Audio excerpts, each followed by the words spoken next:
नमस्कार, मी रेणुका. बुलेटिनमध्ये तुमचं स्वागत. या सगळ्या बातम्या आपण बघणार आहोत आणि बुलेटिनच्या सुरुवातीला लसीकरणासंदर्भातली महत्त्वाची बातमी. 1 मे पासून सगळ्यांचं लसीकरण होईल याची शक्यता कमी दिसतेय, असं आरोग्यमंत्र्यांच्या पत्रकार परिषदेवरून स्पष्ट झालंय. कारण सगळ्यांचं लसीकरण करायला राज्य सरकार तयार आहे, पण लसीची पुरेशी उपलब्धताच नाही, असं लस बनवणाऱ्या कंपन्यांना आम्ही पत्र लिहिलेलं आहे, पण त्यांचं अजूनही काही उत्तर आलेलं नाही, असं राजेश टोपे यांनी म्हटलंय. महाराष्ट्रात लसीचे 12 कोटी डोस लागणार आहेत आणि त्यासाठी 7,000 कोटींचा खर्च येणार आहे. सरकार तो खर्च करायला तयार आहे, पण लसच उपलब्ध होत नाही, अशी माहिती आज टोपे यांनी दिली आहे. उद्या मंत्रिमंडळ बैठक होणार आहे आणि उद्याच्या बैठकीत यावर चर्चा करू, असं देखील टोपेंनी यावेळी म्हटलंय.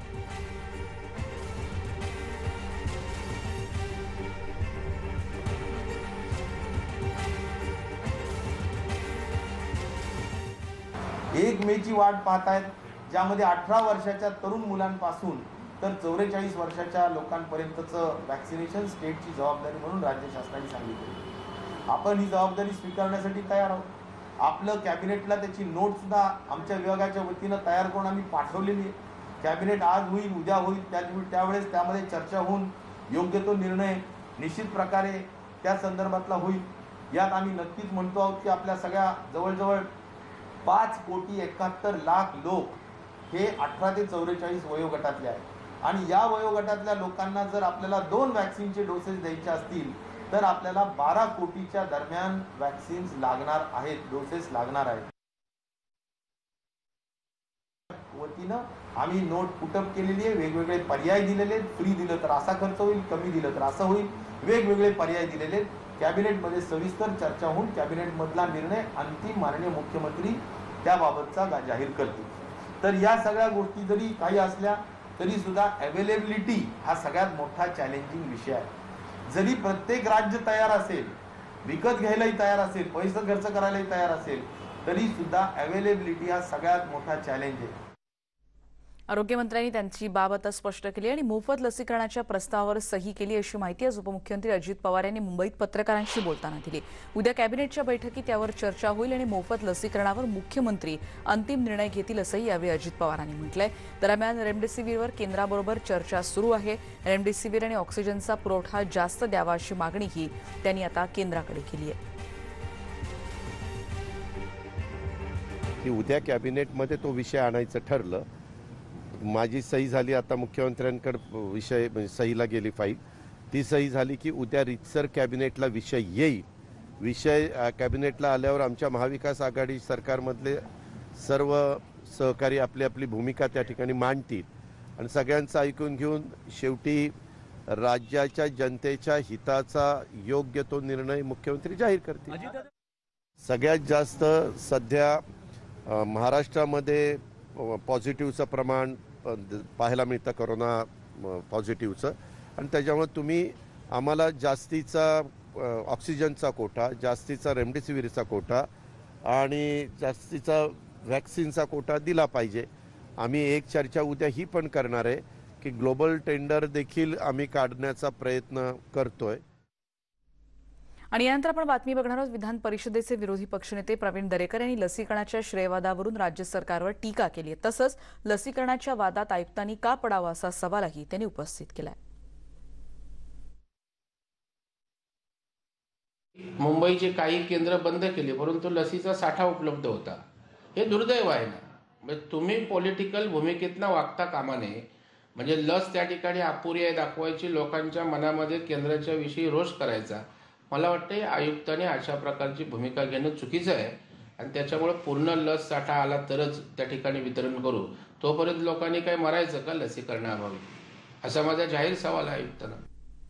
आणि पुढची बातमी आपण बघणार आहोत नागपुरातली. कारण आपल्याला माहिती आहे तिथे रुग्णसंख्या मोठ्या प्रमाणावर वाढते आणि तिथे एका कोविड सेंटरचं आज केंद्रीय मंत्री नितीन गडकरी आणि विधान सभेचे विरोधी पक्षनेते देवेंद्र फडणवीस यांच्या हस्ते या सेंटरचं उद्घाटन झालं. 100 ऑक्सिजन बेड्सचं कोविड केअर सेंटरमध्ये आता रुग्णांवर निःशुल्क उपचार होणार आहेत. नागपूर जिल्ह्यात आता पुरेसा ऑक्सिजन साठा उपलब्ध आहे, अशी माहिती देखील यावेळी गडकरींनी पत्रकारांशी बोलताना दिली.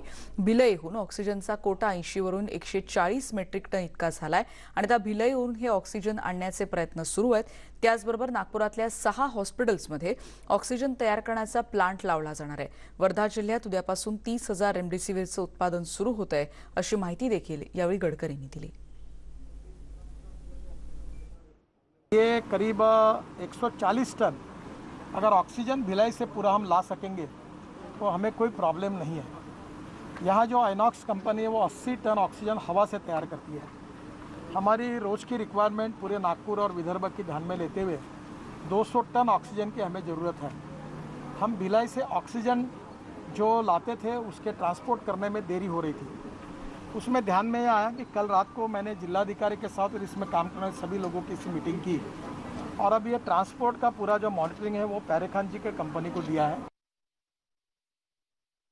ही सगळी इमारत या ठिकाणी उपलब्ध करून दिली आहे आणि या ठिकाणी आमदार परिणय फुके यांनी त्यांच्या चॅरिटेबल ट्रस्टच्या माध्यमातून हे हॉस्पिटल सुरू केलं आहे. हे हॉस्पिटल सुरू करण्याकरता या ठिकाणी ऑक्सिजनेटेड बेड्सची आवश्यकता होती. माननीय गडकरी साहेबांनी 50 सिलेंडर्स हे या ठिकाणी उपलब्ध करून दिले. त्यामुळे हा जो काही पश्चिम नागपूरचा बाहेरचा भाग आहे या भागातल्या पेशंट्स करता ही एक अत्यंत महत्त्वाची जागा या ठिकाणी तयार होते. याचं रूपांतर 100 बेड्समध्ये होत आहे आणि त्यातनं मला असं वाटतं की आता जो की अडचण लोकांना होते त्यातनं निश्चितपणे लोकांना या सुविधेचा फायदा होईल. नागपूरच्या बातमीनंतर पुढची बातमी पिंपरी चिंचवडमधल्या डॉक्टरांची. कारण इथल्या खासगी डॉक्टरांनी अत्यंत टोकाची भूमिका घेत आम्ही दवाखाने आता बंद करावेत का असा उद्विग्न सवाल सरकारला विचारलाय. सरकारी यंत्रणा वैद्यकीय क्षेत्रात नको तेवढा हस्तक्षेप करतात. अनेक सरकारी आदेश हे रुग्ण आणि डॉक्टरांमध्ये संभ्रम निर्माण करणारे आहेत. त्यामुळे दररोज वादाचे प्रसंग उद्भवतात असंही या डॉक्टर्सचं म्हणणं आहे. आणि या सगळ्यामुळे काम करणंच अवघड झालंय असंही हे डॉक्टर म्हणालेत. कोरोनाबाधितांवर उपचार करण्यासाठी प्रत्येक क्षण महत्त्वाचा असताना आम्ही सेवा पुरवायची की सरकारी यंत्रणांना उत्तर देण्यात वेळ घालवायचा असं देखील या डॉक्टरांनी सवाल उपस्थित केलाय. औषधी आणि ऑक्सिजनचा साठा उपलब्ध करून देणं ही सरकारची जबाबदारी असतानाही यासाठी डॉक्टरांना का जबाबदार धरलं जात आहे आणि त्यामुळे सरकारने एकतर सुविधा उपलब्ध करून द्याव्यात अन्यथा आमचे दवाखाने आधीप्रमाणे चालवायला घ्यावेत असा टोकाचा इशाराच या डॉक्टर्सनी दिलाय.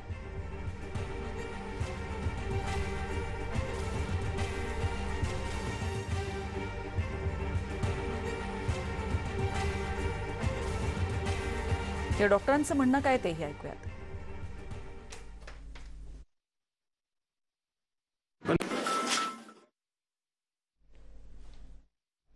आपण बघतोय पिंपरीमधल्या डॉक्टरांनी हा सवाल आता उपस्थित केलेला आहे आणि त्यांनी असं म्हटलंय की दररोज नातेवाईकांमध्ये आणि डॉक्टरांमध्ये वादाचे प्रसंग येतात आणि त्यामुळे डॉक्टरांनी या सगळ्या मधून डॉक्टरांनी यामध्ये उद्विग्न होत आता सरकारला सवाल केलेला आहे. त्यांचं असं म्हणणं आहे की आम्ही आता दवाखाने बंद करावेत का. सरकारी यंत्रणा वैद्यकीय क्षेत्रात त्यांचा नको तेवढा हस्तक्षेप वाढत चाललाय असं देखील या डॉक्टरांचं म्हणणं आहे. तुम्ही मागील 2 वर्षापासून या परिस्थितीला सामोरं जात आहात, सेवा देत आहेत आणि हजारो रुग्ण तुमच्यामुळे बरे झालेले आहेत. असं असताना देखील या घडीला तुमची मानसिकता अशी का झालेली आहे? खरं तर रोज शासनाचे नवीन येणारे JR, नवीन येणाऱ्या सूचना आणि प्रत्येक अधिकारी त्याचं वेगवेगळं जे मत मांडत आहे त्यानुसार आता आम्हाला काय काम करायचं, नक्की कसं काम करायचं आणि पुढे आज एक आहे तर उद्या एक आहे ह्या सिच्युएशनमध्ये काम करण्याचा अतिशय आता आम्ही प्रेशरमध्ये आहोत, तणावाखाली आहोत. त्यामुळं आम्ही आता या मनस्थितीमध्ये आलेलो आहोत की आता जर हे असंच होणार असेल तर शासनाने आमचे सर्व हॉस्पिटल्स, आमचे इक्विपमेंट्स, आमचा स्टाफ त्यांच्या ताब्यात घ्यावा. आम्ही त्यांच्याकडे काम करण्यासाठी तयार आहोत. जर असं होणार असेल तर आता हीच वेळ आलेली आहे की आम्ही डॉक्टर आहोत. पेशंटची ट्रीटमेंट काय करायची हे आम्ही सगळ्यात जास्त चांगलं समजू शकतो. ऑक्सिजन 94ला द्यायचा का 92ला द्यायचा हे आम्हालाही माहिती आहे. रेमडेसिवीर कुठल्या पेशंटला द्यायचं हे आम्हाला माहिती आहे. जर शासन आता आम्हाला हे सांगणार असेल की रेमडेसिवीर यालाच द्या आणि रेमडेसिवीर त्यालाच द्या आणि ऑक्सिजन लेवल एवढी झाली तर द्या, तर या गोष्टी ज्या आहेत या फार जाचक वाटायला लागल्यात. ॲज अ प्रायव्हेट हॉस्पिटल आम्ही ज्यावेळेस चालवतो आम्हाला प्रचंड खर्च आहे. आज ऑक्सिजन जरी घ्यायचं म्हटलं तर 250 रुपयाचा सिलेंडर 1000 रुपयाला आम्ही मोजत आहोत, तेही कॅशमध्ये. तिथे गव्हर्नमेंटची कोणतीही कॅपिंग नाही आहे. हे पैसे आम्ही उभे कुठून करायचे हा सर्वात मोठा प्रश्न आहे.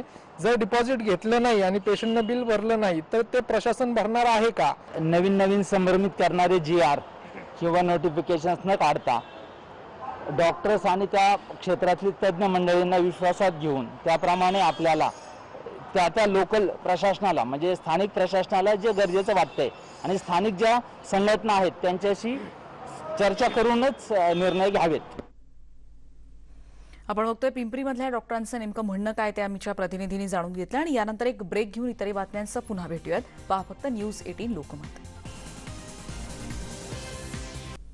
ब्रेकनंतर आली एक महत्त्वाची बातमी आणि ती म्हणजे दिल्लीहून आणलेल्या रेमडेसिवीर इंजेक्शन्स प्रकरणी सुजय विखेंनी आता विरोधकांविरोधात दंड थोपटलेत. या प्रकरणात मी नगर जिल्ह्याबाहेरच्या कोणत्याही व्यक्तीला उत्तर द्यायला बांधील नाही. जनतेनं निवडून दिलेल्या नगरमधल्या कोणत्याही लोकप्रतिनिधीनं मला प्रश्न विचारला तर मी त्यांना सगळे पुरावे देईन असंही सुजय विखे पाटील म्हणतात.